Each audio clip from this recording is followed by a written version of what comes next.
All right, well, you are prepped with a good background for today's sermon. So if you have a Bible, I want to invite you to turn to one of two places. We're going to start in Exodus. So if you want to go there, you can. It's Exodus chapter 6. Or if you want to meet me where kind of the sermon's going to end this morning, you can meet me in Colossians chapter number 1. The choice is yours. And if you don't have a Bible, don't worry. I'm going to put all those verses on the screen for you as we continue on in our series called Christianese. If this is your first time here this morning, let me catch you up with what we've been talking about. First of all, my name's Doug. I'm the lead minister here at Sugar Grove, and I'm privileged that you're here and a part of us this morning. I know many people have already said welcome, but let me say that as well. I'd love to meet you after the service, or if you fill out that New Here, Start Here card, then you'll get an email from me this week, and the email's going to just tell you a little bit about us and invite you to get a cup of coffee with me or get some chips and queso, which are like my two favorite things in the world. And so I'd love for you to take me up on that, and I can tell you about Sugar Grove and what's going on here. Over the summer, we've been studying this series called Christianese, which comes out of this idea that there are a lot of words that we use and that we read, and that oftentimes we really, if we're being honest with ourselves and like it's a safe place, we really don't understand all that's contained within the word. Maybe we have no idea what we're saying at all, or we kind of have a shallow understanding and we're kind of just gone by with that.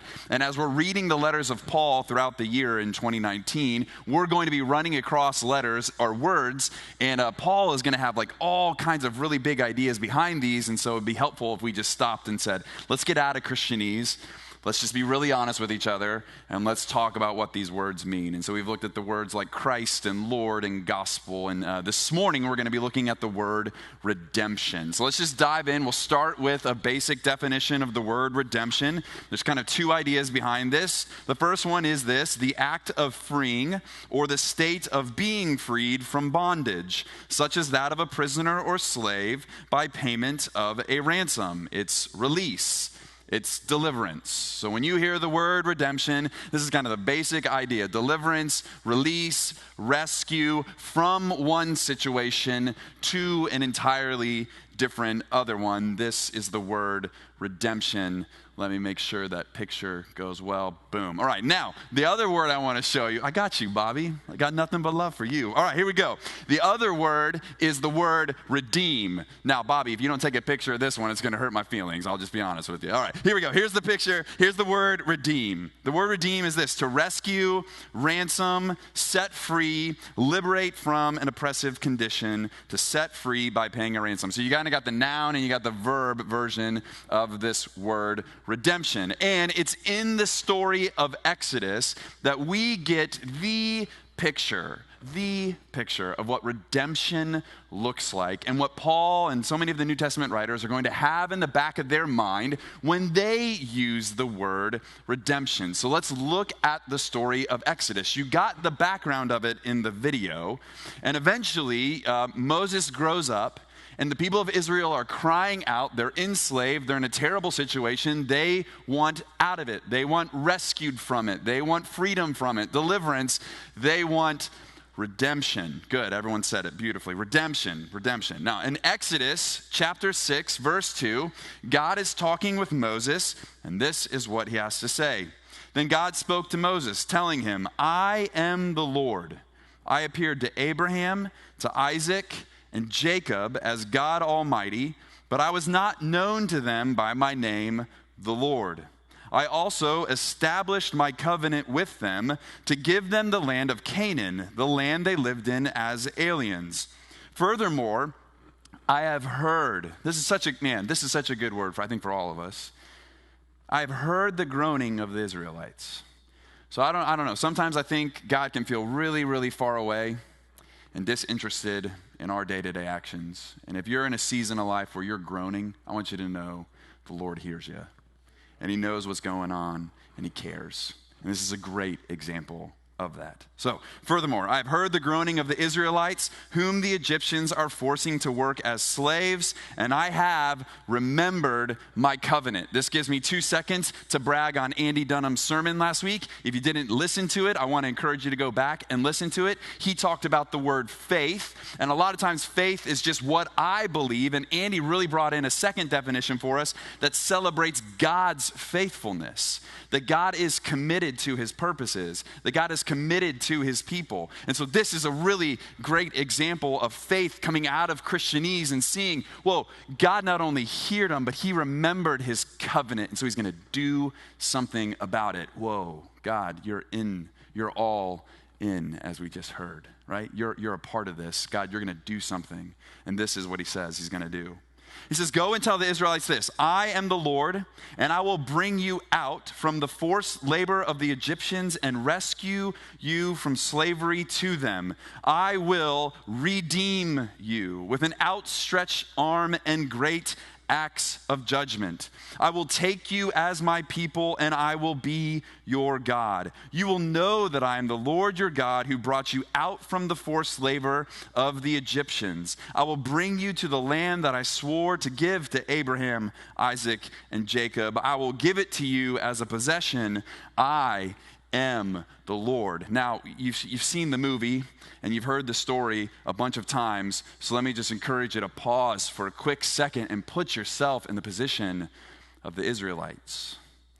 To imagine your family and your family before you being caught up in the situation that the Israelites find themselves in. When the Lord says, I've heard their groaning, I imagine these weren't simple, kind of very controlled prayer requests. This was crying out. This was, we're tired. This is, we're exhausted. This is, God, we're helpless and hopeless unless you do something. And then if you notice, the language is that it's the Lord that's going to do something, and the people of Israel just get caught up in this blessing.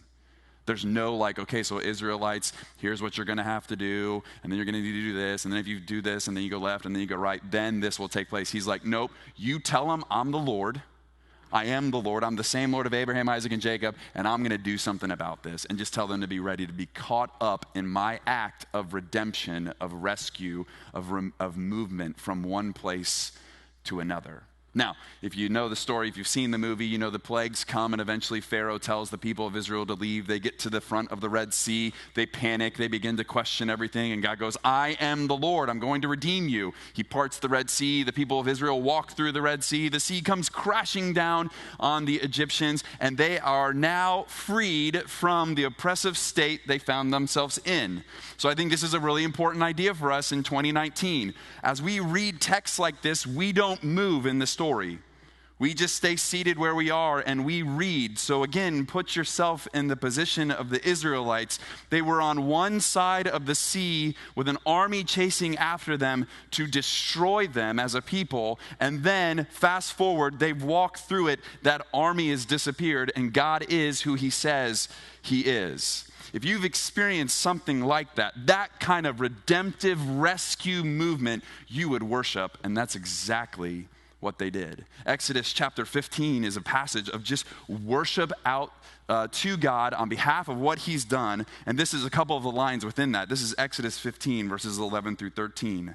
Lord, who is like you among the gods? Who is like you, glorious in holiness, revered with praises, performing wonders?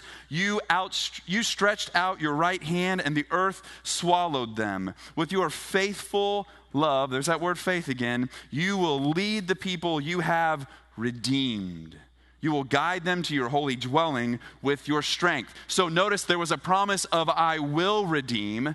The people of Israel have experienced something, and now they're saying we've been redeemed. There has been a status change, a location change, a shift in our position. Something has happened. We have been liberated. We have been rescued. We have been set free. We have been redeemed, period, because the Lord has stayed true to his covenant and he has acted with his mighty right hand. Notice there's no just kind of nice thought about redemption. This is tangible.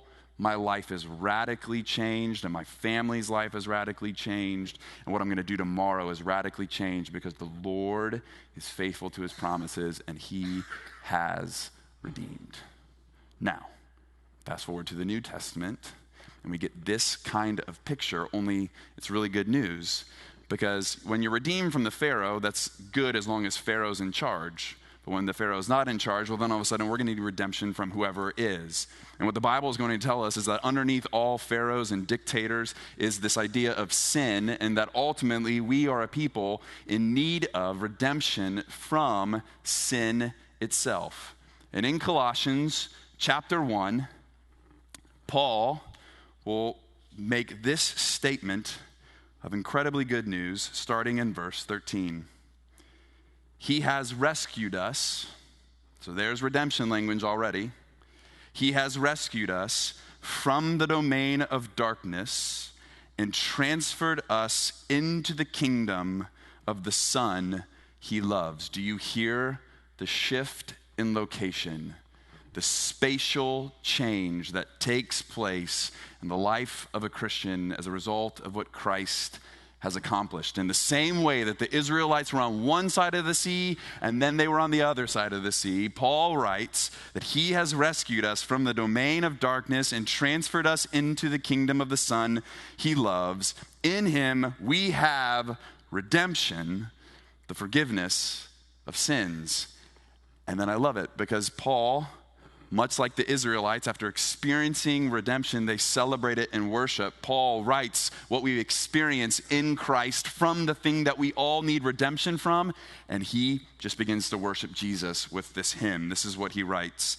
Jesus is the image of the invisible God, the firstborn over all creation. For everything was created by him in heaven and on earth, the visible and the invisible, whether thrones or dominions or rulers or authorities. All things have been created through him and for him. And he is before all things, and by him all things hold together. He's also the head of the body, the church. He is the beginning, the firstborn from the dead, so that we might come to have first place in everything. For God was pleased to have all his fullness dwell in him, and through him to reconcile, there's redemption language, everything to himself, whether things on earth or things in heaven. And he did this by making peace through his blood shed on the cross. Do you hear the power and authority that Paul sees in Jesus? We saw God's mighty right hand defeat Pharaoh at the Red Sea, and now we see God's awesome power displayed not in the parting of a sea,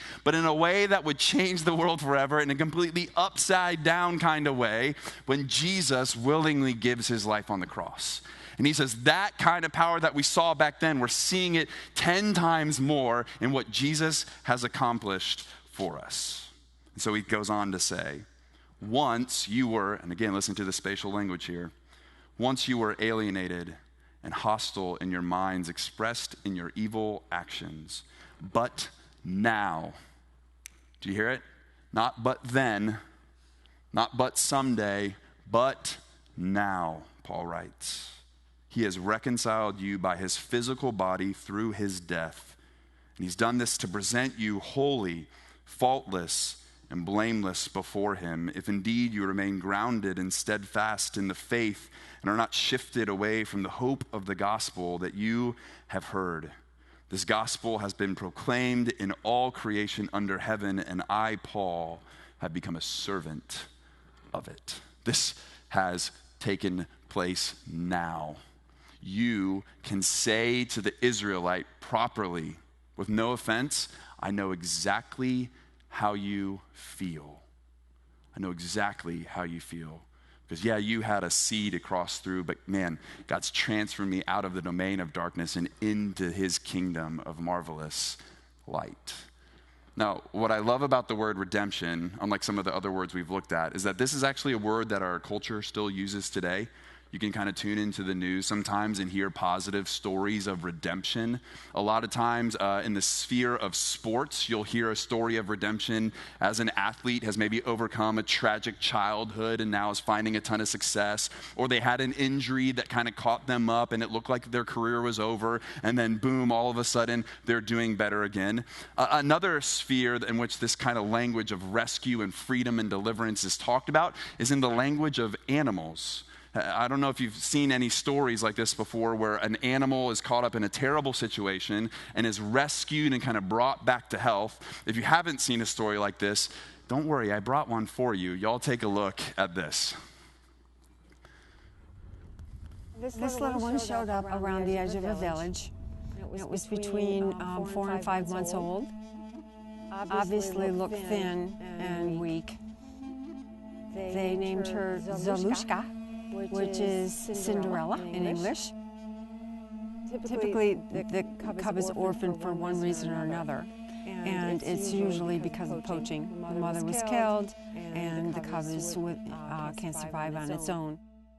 Inspection Tiger has cameras set up at the corners of the enclosures, and over the months, she exhibited typical tiger behavior, and she thrived. So the time has come to release her in the forest, and we'll see how she does. For the first few days in particular, Cinderella will be looking for places where she can hide, cover, water, food.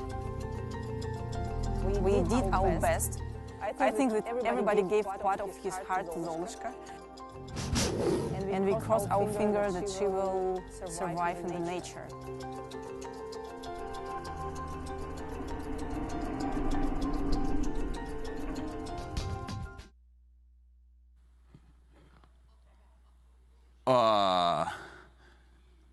Is anyone else like, no, that can't be the end of the video, right? Like someone pressed the button, the computer broke, like surely you wouldn't tell us a story that ends like that. I mean, Zolushka, I think that's exactly how you're supposed to say it, by the way.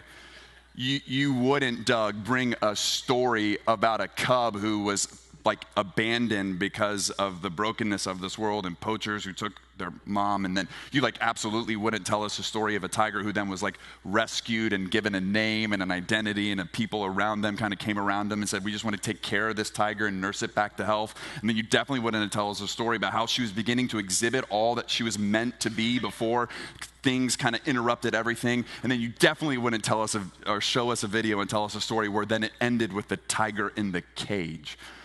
Right? Like, surely there's more. It's kind of like the feeling that I get when I go to the zoo. I don't know if you've ever experienced this, but like you take your kid to the zoo and they want to see the tigers. And so you put your like daughter on your shoulders and she's like, Daddy, where's the tigers? And you're like, well, baby, if you look through the trees and then you look past the rock and then in between that other rock, there's a paw and it's big, barely.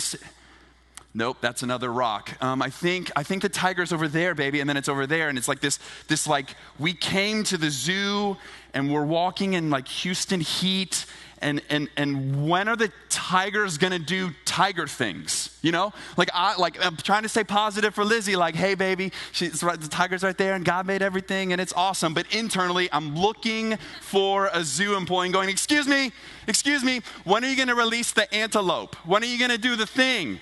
When are the tigers? Excuse me, this is not what we came for. There's got to be something more than just this. And I wonder, I just wonder if I could, in some weird kind of way, kind of separate myself from myself and look in on my life sometimes. I wonder if often I would go, excuse me, when is he going to be dissatisfied with the Christianese redemption where he stays in the box?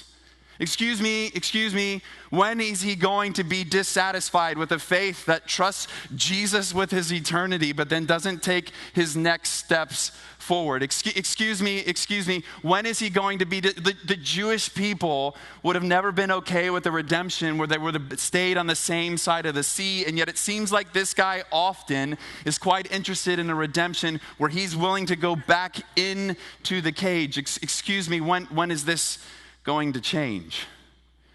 See, the beauty of redemption is that it's not just this one-time thing, but it's like a life of transformation and change. It's this invitation from God to not just experience a one-time deliverance and rescue, but it is a total transformation out of darkness and into light, where my next steps look nothing like they did before because of this beautiful thing that God has done through Christ. Excuse me, the video can't end there. And if it does, I'm dissatisfied with the video. And if you're feeling that feeling, or if you've been to the zoo and you know what I'm talking about, I want you to hold on tightly to that feeling. Begin to ask yourself, is this a feeling that I should feel when it comes to how I think of redemption? Have I become too satisfied with a one-time, Jesus, you did something and I'm good from here? And God is going, no. I've not just given you a new name. I've not just rescued you from sin just to sit in the cage, but there's a whole life waiting for you in my kingdom. And you are now going to be able to walk in a way in which I've always called you to walk. There's good news and then there's gooder news this morning. The good news is this: the video doesn't end there. Watch this. Yes! Come on!